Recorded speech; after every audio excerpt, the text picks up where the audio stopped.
Up early with the birds this morning. We're going to go talk to a bird watcher.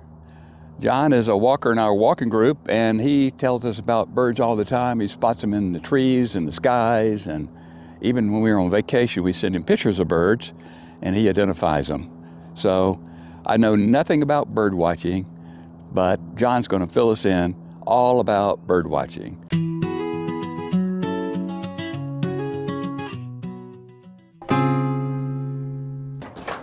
Welcome. This is my friend John. He does bird watching.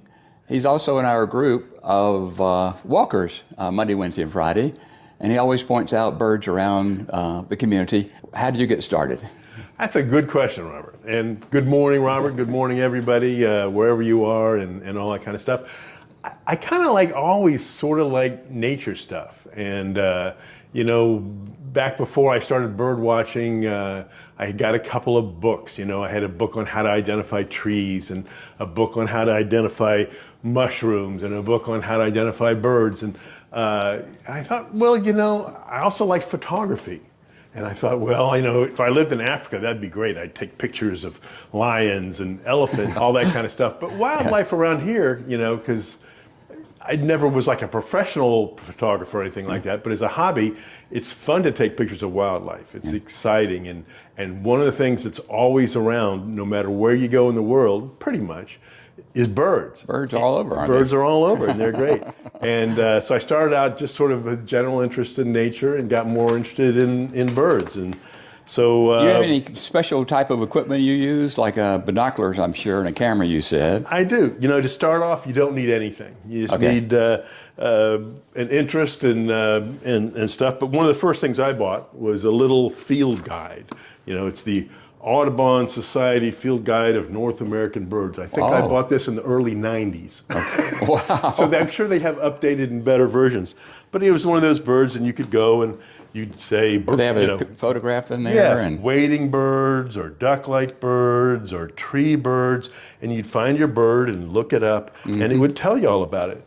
And you say in the 1980s you've had that. So when did you start this birding? I bought this, I think, in 1992 or something. Okay.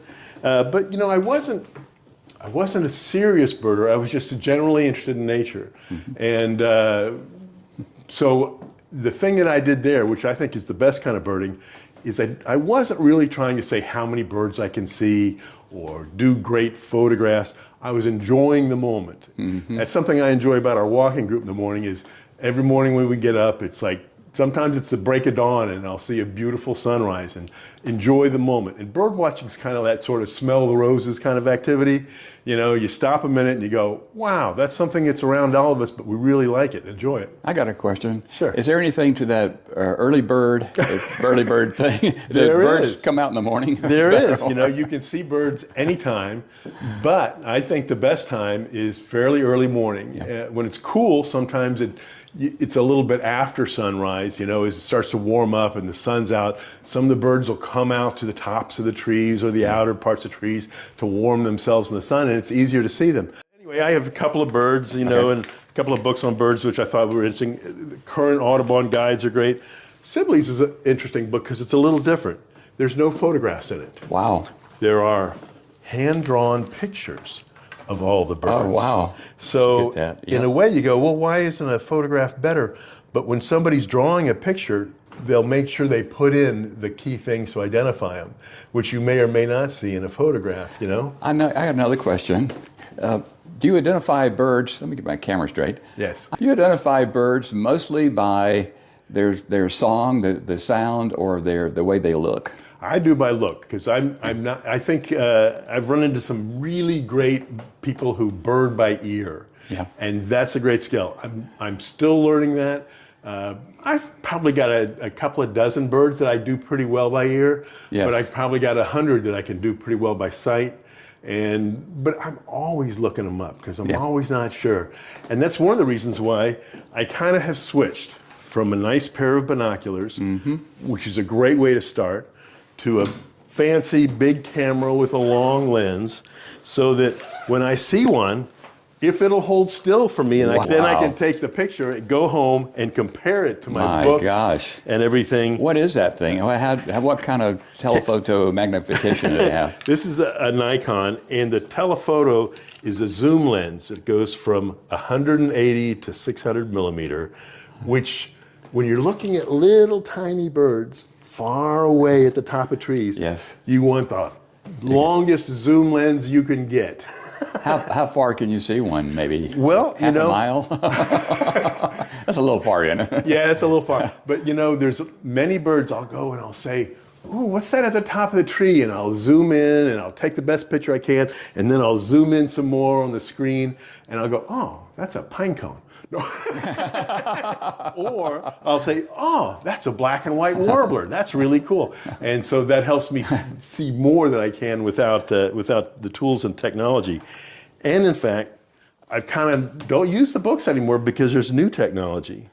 There's the greatest thing for birders, I think, in the recent years has been an app called Merlin. And it looks like that little picture of a bird. I've got several apps on there. Wow. And what it'll do, this is my bird of the day, and it helps me identify things. I can do it step by step. I can say, oh, I see a bird, and I'm in Houston, Georgia on November 4th. Neat. And the bird was pretty small, and it's mostly brown and gray, and maybe had some yellow on it, and it was on the ground. And it'll give me some choices. Maybe give it a second or two that it could be, is it a white-throated, and you can kind of pick out which bird it is.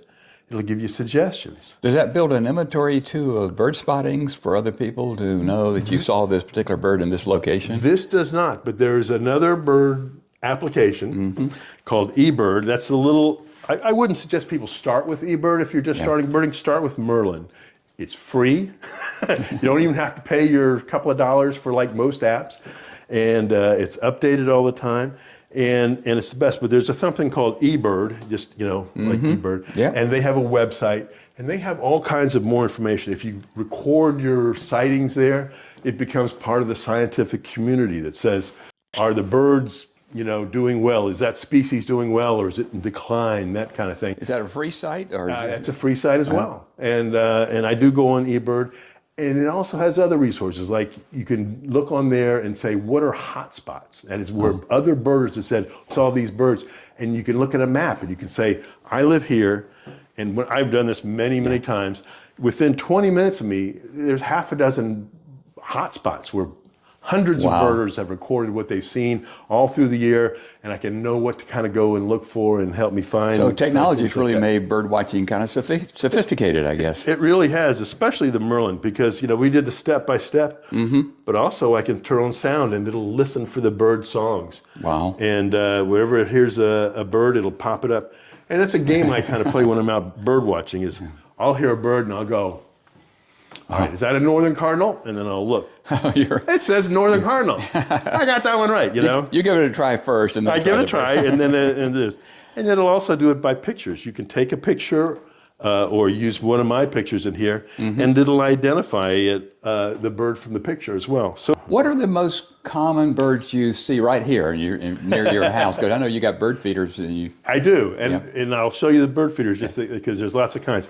Cardinals, chickadees, wrens, crows, titmouse, blue jays, all kinds of birds that are in our area. But we're fortunate about that. We are fortunate about that. You want to see my bird feeders? Absolutely. Let's take a look. So I've seen a lot of birds sitting in my living room. In fact, that's, you say, how do you start birding? And perhaps. Oh, you got a great view there. Yeah, one of the ways I started was I put a bird feeder up in my front yard, and I saw so many birds that it kind of made it easy. What a nice deck here. I'm in the trees. Yes. And so this is full of seeds for all the little perching birds. And this one is a little fancy because it has a little spring-loaded squirrel cage around ejector. it. And so if a squirrel hops on there, the little hole where they get the seeds out closes up. This is also something which I think any birder or people interested in birds could do, and that is to have a water dish. Yes. It's like a bird bath and stuff. And it kind of warms my heart when it's like, yeah, they may like my seeds and all that kind of stuff, but almost everybody comes for a drink. That's neat. Yeah. And surprisingly, I'll get birds that don't eat any of the food I put out, but they'll come and sit on the thing and get a drink of water. Perching birds, and you got birds that like to sit flat on the ground. What is this thing? A bird feeder too? Now this is a suet feeder, which is a different kind of food. It's a mix of seeds and fruit and fat, because that's a high calorie food, and birds burn a lot of calories. Well, that's in a cage there, so their little heads will go in there. Yes, then they'll chew on the sides, they'll hold on and chew up the thing. You can put 2 cakes in there if you want. I just replaced one. And those are dried fly larvae. Oh my gosh. So they're dead, they're not alive. They're not going to hatch or anything. They're not going to hatch and give me flies or anything like that. But actually buy these, they sell it as chicken food. You know, everybody raises chickens these days. Wow. But I bought a big bag of this, and a lot of the birds love it, because not everybody eats seeds. Some people eat bugs. And it's, again, a high-calorie, great my gosh. food. You got a smorgasbord of food here. I do. No wonder the birds like you. They do. And they like to eat, some of the birds like to eat the big peanuts. And so we spread it all over. And so they can crack open the peanut, I guess, yeah. Yeah, well, it's funny, you know, sometimes you'll see a bird come over and he'll stick the peanut in the water dish for a while and soften it up. Kind of the fun of watching them at home is you can see a lot more. It's not like, oh, there's a bird, he's gone.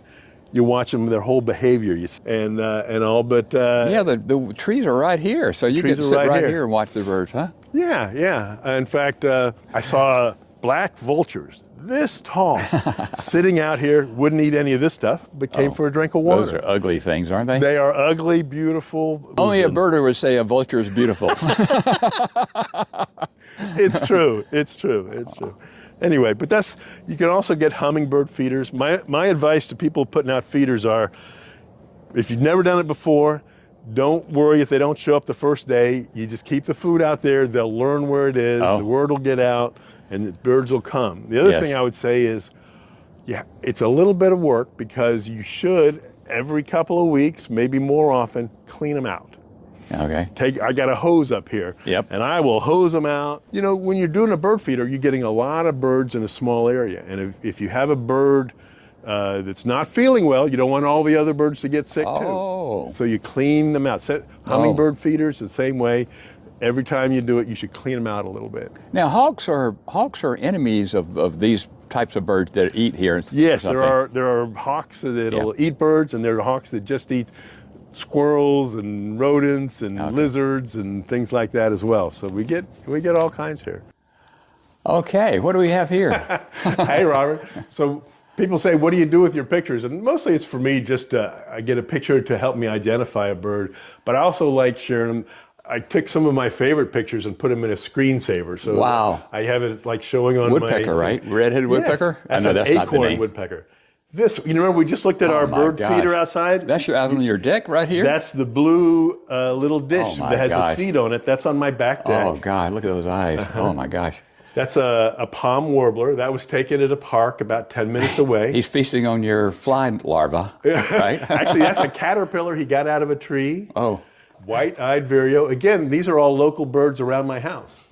Not that one. Those are puffins. Puffins. I took a vacation to We're learning about birds here. Yeah. And whether the bird's unusual looking or just kind of normal looking, I like them all. That was a Barbados bullfinch. Oh my gosh, look at that. I love this one, man. Yeah, that's a great black wasp, and he's taking home lunch. Oh gosh. So I don't always take pictures of birds. I just enjoy nature, but the birds are something special. Now that's in Florida, right? Nope, that's Chicopee Lake. This is from our trip to Iceland. But you know, I bet you saw.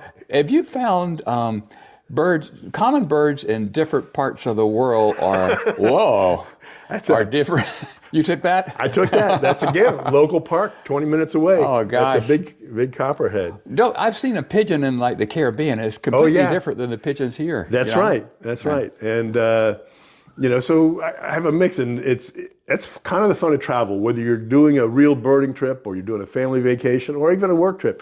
I see a lot of people say, well, after work, I went out and took a walk around the park and I saw all different birds, because everywhere you go, it's a little bit different. So you're always looking, no matter what. It's not just bird watching trips. You're anytime you're out. I've only taken one real bird watching trip. Otherwise, it's family vacations. My wife and I had a great bird watching trip for my birthday, though. My wife, Adrian's great. She and I went on a road trip.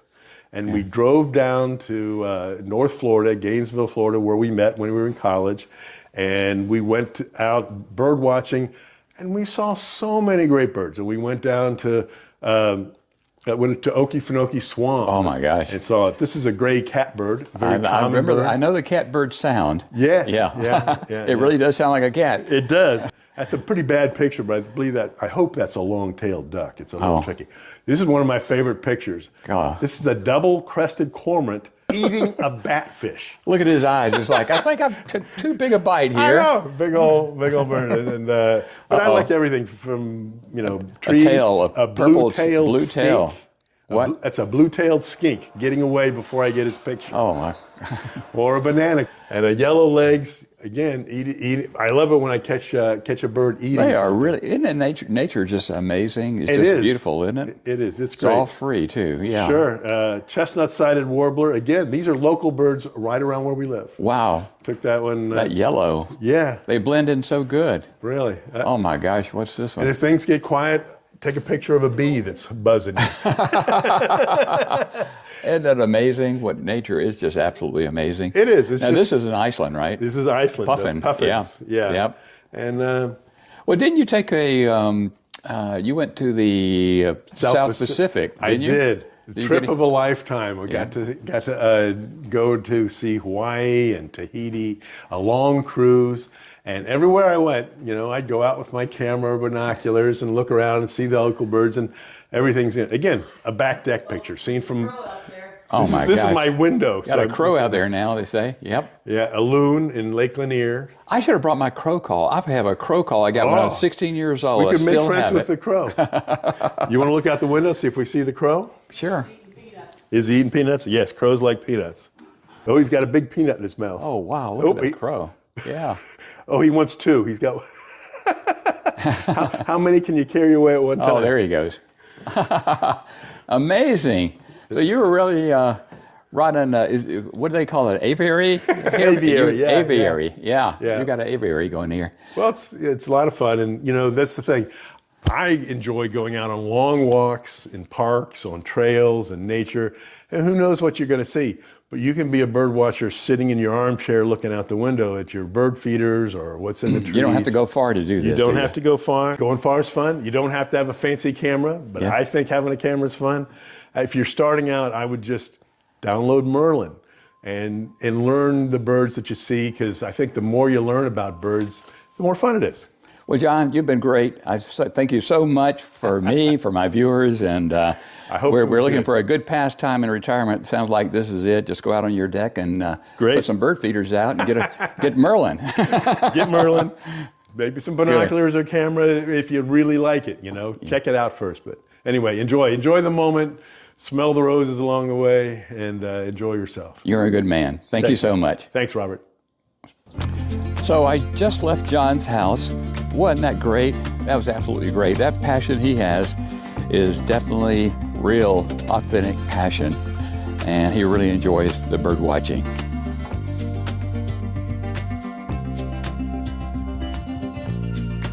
Bird watcher, I'm a bird watcher. Here comes one now.